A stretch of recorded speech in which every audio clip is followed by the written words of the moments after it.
যদি আপনাকে কেউ হঠাৎ করে এসে বলে জয় শ্রীরাম দাদা, তাহলে আপনি কি বলবেন?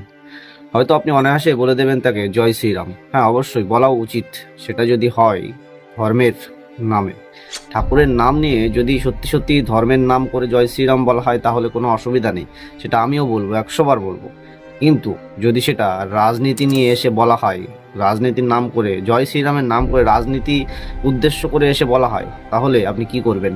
এক পরোটা বিক্রেতা দাদা, তাকে একজন জিজ্ঞেস করছে জয় শ্রীরাম বলছে তাকে, সে সঙ্গে সঙ্গে বলে দিল জয় বাংলা।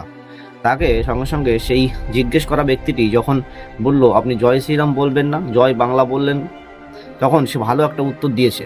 তখন সে উত্তরটা দিল আমি বাংলাতে বাস করি, তাই আমি বাংলা জয় বাংলা বলতেই পারি।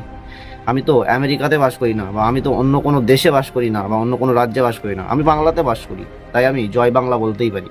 কিন্তু জয় শ্রীরাম রাজনীতি নিয়ে আসবেন না, তাহলে বলবো না। জয় শ্রীরাম দাদা। জয় বাংলা। দাদা জয় বাংলা কেন দাদা, জয় শ্রীরাম হবে না? জয় শ্রীরাম হবে, সেটা ঠাকুরের নাম নিয়ে হবে, ঈশ্বরের নাম নিয়ে হবে জয় শ্রীরাম, কিন্তু কোনো পার্টি কালার নিয়ে জয় শ্রীরাম হবে না। তাই? একদম তাই। মানে রাজনীতি হবে না? না, ঠাকুরের সাথে পার্টির সাথে কিসের সম্পর্ক? আরে ঠাকুরের জায়গায় পার্টি পার্টির এই যে জায়গায়। বাংলাটা বলছো? আমি বাংলায় বাস করি, বাংলা বলতেই পারি। আচ্ছা, জয় বাংলা। আচ্ছা, আমি তো বাংলায় বাস করছি না, আমি তো আর আমেরিকায় বাস করছি না। আমার মতে এটা একদমই ঠিক বলেছেন উনি। আমি বাংলাতে বাস করি, আমি জয় বাংলা বলতে পারি, সেটা কোনো রাজনীতির উদ্দেশ্য করে না। জয় বাংলা আমি এমনিই বলতে পারি, কিন্তু জয় শ্রীরাম রাজনীতি উদ্দেশ্য করে এসে যদি কেউ বলে, আমি কখনোই বলবো না।